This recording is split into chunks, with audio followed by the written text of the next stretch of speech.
America और Israel की पुष्टपनाही में ईरान के बहरी जहाज़ पर हमला करने वाला यूक्रेन एक ही धमकी से डर गया और ईरान के सामने घुटने टेक दिए।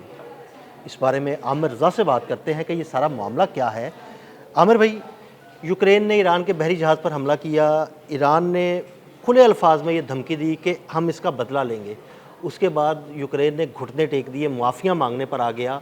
ये सब कैसे हुआ? देखिए, पहली बात तो यह है कि ये हमला किया क्यों गया था। ज़ेलेंस्की ने अमेरिका को और इजराइल को खुश करने के लिए ईरान के एक तजारती जहाज़ पर जो कि गुड्स का जहाज़ था, उस पर हमला किया और इस हमले के नतीजे में वहाँ पर एक ईरानी शहरी जो है वो शहीद हुआ और चंद ज़ख्मी भी हुए। अच्छा, ये एक बड़ी मैं समझता हूँ कि कार्रवाई थी जो कि यूक्रेन ने की और उसके बाद ज़ेलेंस्की ने भड़के मारी।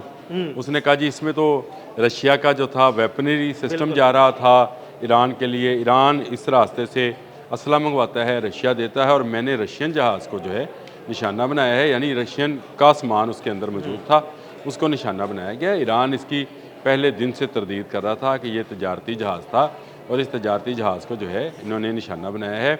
अब इसका जवाब दिया जाएगा और ये ईरान की पहले रोज़ से ये पॉलिसी रही है कि जो जहाँ पर से हमला करेगा उस पर उसका जवाब दिया जाएगा। ईरान की ये पॉलिसी रही है, वो खुद हमला नहीं करता पहले, लेकिन जब कोई उस पर हमला करता है तो फिर उसका जवाब भरपूर तरीके अच्छा, से ये देता है। कैस्पियन जो है ये जनूब में है ईरान के, और ईरान के जनूब में उन्होंने खैबर शिकन मिसाइल्स जो हैं वो लगा लिए। अब यूक्रेन को ये पता चला कि ये तो मामला जो है बिल्कुल, या तो वो तो अमेरिका और इसराइल को खुश करने के लिए उसने काम किया था, ये तो मामला उलट पड़ने लगा है। एक तरफ आपने हरमज़ में जंग बंदी है, ईरान की जो है उस तरफ कोई ऐसी ख़ास जो है कार्रवाइयाँ नहीं हैं, तो इसका जवाब अगर वो यूक्रेन को इस तरफ से देगा और उसके परली तरफ से रशिया जो जवाब देगा, यानी यूक्रेन के भी जनूब में रशिया बैठा है, ये तो उसके दोनों तरफ से घेरा तो जाएगा दोनों ना तरफ से वो घेरा गया और घेरने में उसको मार दिया जाएगा। यानी यूक्रेन का वो जो रशिया को अंगेज रखने वाला ख्वाब है जो कि उसने यूरोपियंस को दिखाकर और अमेरिका को दिखाकर डॉलर्स और असला ख़रीद रहा है या ले रहा है, वो चकनाचूर हो जाएगा और जो ज़ेलेंस्की ज़्यादा अरसा टिक नहीं पाता। क्यों? क्योंकि ईरान के पास ऐसे मिसाइल्स मौजूद हैं जो साढ़े 3,000 किलोमीटर का फासला तय कर सकते हैं, यानी पूरे यूक्रेन को तबाह बर्बाद जी, कर सकते हैं। कीव तक जो है उसकी मार है और वो कीव में उसको और हमला होता और कीव से परली पर तरफ जो है वो रशिया है, उस तरफ से रशिया पहले ही उसके साथ जंग में है। तो मैंने भी इस पर व्लॉग किया था, मैं भी ये समझ रहा था कि ये शायद ईरान को अंगेज करने के लिए किया गया है, लेकिन उससे हुआ क्या कि ईरान तो अंगेज हो गया यूक्रेन की तरफ, लेकिन यूक्रेन के पाँव के नीचे से ज़मीन निकल गई, क्योंकि अगर दो तरफा हमला होता है तो फिर उसके पास तीसरा कोई ऐसा रास्ता नहीं है जिससे उसकी रसद को बहाल रखा जाए। यूक्रेन एक्चुअली इस वजह से डर गया कि जब ईरान ने अमेरिका को शिकस्त दे दी, अमेरिका का कोई फौजी अड्डा नहीं छोड़ा, तो अगर उसने हम पे हमला कर दिया तो हम तो बिल्कुल नहीं बच पाएंगे। फौजी अड्डों के अलावा उसने इसराइल को भी शिकस्त दी। इसराइल क्यों भाग गया? इसराइल आज तक जो 40 रोज़ा जंग है उसके बाद से इसराइल छुप के बैठा हुआ। आमिर भाई, शरारतें करते हैं ना, देखें नेतन्याहू यहूदी शरारतें करने वाला, ज़ेलेंस्की यहूदी शरारतें करने वाला। इन्होंने ये शरारत की, ये इनके गले पड़नी थी। अच्छा किया इनके वज़ीर ख़ारजा ने, यानी यूक्रेन के वज़ीर ख़ारजा ने फ़ौरी तौर पर अब्बास अराग़ची से रब्ता किया है और उसके साथ टेलीफोन पर ना सिर्फ माज़रत की और ये कहा कि गैर इरादी तौर पर ये मिसाइल हमला हुआ है। बाद में ऐसे ही कहा जिस पर ज़ेलेंस्की क्रेडिट ले रहा था यूरोप से, उसके बारे में ये कहा गया कि ये गैर इरादी तौर पर, यानी यूरोप से क्या क्रेडिट ले रहा था? वो तो अमेरिका में बैठा हुआ था, ट्रम्प से भी क्रेडिट ले रहा था और नेतन्याहू से भी मुलाकात बिल्कुल, कर रहा था। नेतन्याहू से भी। अब वो कह रहे हैं जी गैर इरादी तौर पर हुआ है तो हमें इस पर छोड़ दिया जाए। देखें, इससे पहले मसूद पशकियान का बयान आया था, फिर अब्बास अराग़ची का बयान आया था, इस्माइल बकाई ने इस पर बात की थी। इन तीनों ने ये बात कही थी कि हम इसका जवाब देंगे।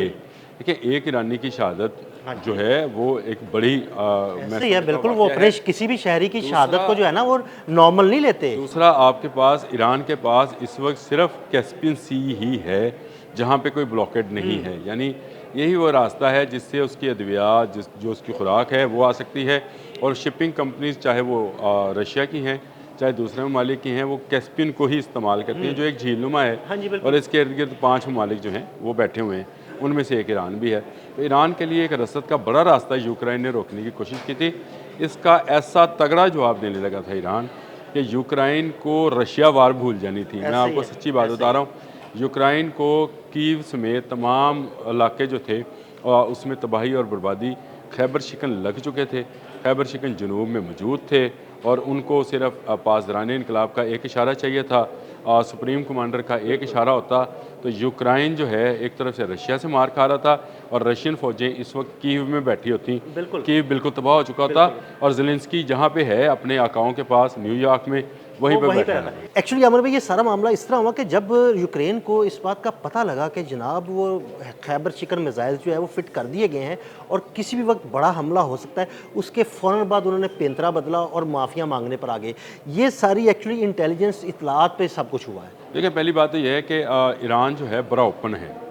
इसके लिए ओपन मैं इसलिए लफ्ज़ बोलता हूँ, देखें अमेरिका ने जंगबंदी की तो ईरान का क्या बयान आया, उन्होंने कहा एक तरफा है, हमने तो जंगबंदी नहीं की। बिल्कुल, देखें ये ईरान का बड़ा वाज़ेह और डट कर मौक़िफ़ है। उसके बाद उसने ये मौक़िफ़ अख्तियार किया कि जो जहाँ से मुझ पर हमलावर होगा मैं उसका जवाब देने का हक़ रखता हूँ और उसने जवाब दिया। वो आज के दिन तक उर्दन पर और बाकी ममालिक पर जो है मिडल ईस्ट के उन पर हमलावर है, यानी उन पर जहाँ से हमला होता है वहाँ पर वो जवाब दे देता है। अब ये यूक्रेन की बारी थी और यूक्रेन की ऐसी बारी लगनी थी, मैं आपको बताऊँ रशिया भी इसी इंतज़ार में है कि किसी तरीके से इसके यूक्रेन के शुमाल की तरफ से जो है इस पर जो है हमला हो और ईरान जो है ये जनूब से हमला करता है इस पर और वहाँ से जो है रशियन फ़ौजें जो हैं वो एंटर करती, कीव पे कब्ज़ा कर लेती। अगर एक मरतबा कीव पे कब्ज़ा हो जाता तो फिर मैंने जो आपसे कहा कि ये अपने आकाओं के पास यहूदी जो है ये फिर नहीं आ पाता, वापस ना आता, लेकिन कम अज़ कम मेरा ख्याल है फिर इसराइल चला जाता, जहाँ पे इनके मजहबी वो हैं वो इसराइल चला जाता। लेकिन यहाँ पर जो है ये ईरान ने बड़ी अच्छी हिकमत अमली इख्तियार की और उन्होंने इसको जो है यहीं पर रोकने की या ये कहें कि धमकियों से डर कर ज़ेलेंस्की जो है अपने वज़ीर ख़ारिजा को उसने आगे कर दिया, खुद वो पीछे हट गया और यूँ इस तरफ जो जंग थी मेरा ख्याल है ईरान के लिए टल गई।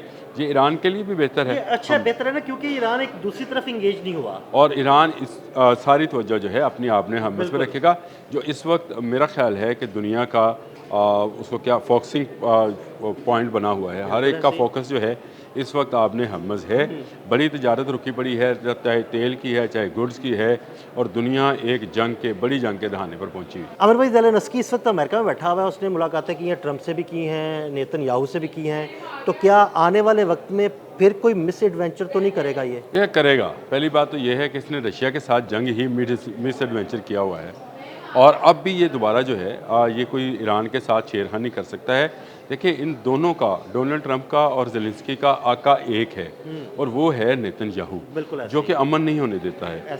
और लेकिन ये एक ज़ेलेंस्की के लिए एक बड़ा इम्तहान होगा। अगर वो ईरान के साथ एंगेज होता है तो फिर रशिया जो है उसको छोड़ेगा नहीं, क्योंकि रशियंस ये समझते हैं कि इस वक्त ज़ेलेंस्की सिर्फ उनके साथ नंबर आज़मा है। अगर इस तरफ से भी उस पर हमला होता है और ईरान उसका जवाब देता है तो फिर रशिया डट कर दो काम करेगा। याद रखिएगा, ओपनली वो ईरान को असला फराहम करेगा, क्योंकि ज़ेलेंस्की बराह रास्त इस जंग में जो मुलव्वस होगा, एक तरफ वो रशिया की तरफ मुलव्वस होगा, दूसरी तरफ ईरान की तरफ, तो रशिया के लिए ये जंग को मुश्तरका जंग करार देना जो है वो आसान हो जाएगा और फिर तमाम अड्डों पर जो ईरानी अड्डे हैं उन पर आपको रशियन मिसाइल्स और रशियन जहाज़ जो हैं वो उड़ते हुए नज़र आएंगे। ये उसके लिए बड़ा अच्छा मौका होगा। तो मेरा ख्याल है इसी को मद्देनज़र रखते हुए उन्होंने अपना पहला रब्ता तो अब्बास अराग़ची के साथ किया कि ताकि ईरान की तरफ से हमला ना हो, लेकिन अगर ये हो जाता है तो फिर एक मुश्तरका जंग होगी ईरान की और रशिया की, और रशिया पर वो पाबंदी कि बैनुल-अक़वामी तौर पर कि जंगी हालात में आप किसी एक मुल्क को अस्करी इमदाद नहीं कर सकते, वो ख़त्म हो जाएगी। बिल्कुल, ये वो ख़तरा है जिस पर ज़ेलेंस्की और उसकी हुकूमत झुक रही है। बिल्कुल, बहुत शुक्रिया आमिर भाई। आमिर भाई ने बड़ी तफसील के साथ इस सारे मामले पर रोशनी डाली। मज़ीद अपडेट्स के लिए मैं फॉलो करते रहें अदील अहमद और आमिर रज़ा को इजाज़त दीजिएगा। अल्लाह हाफ़िज़।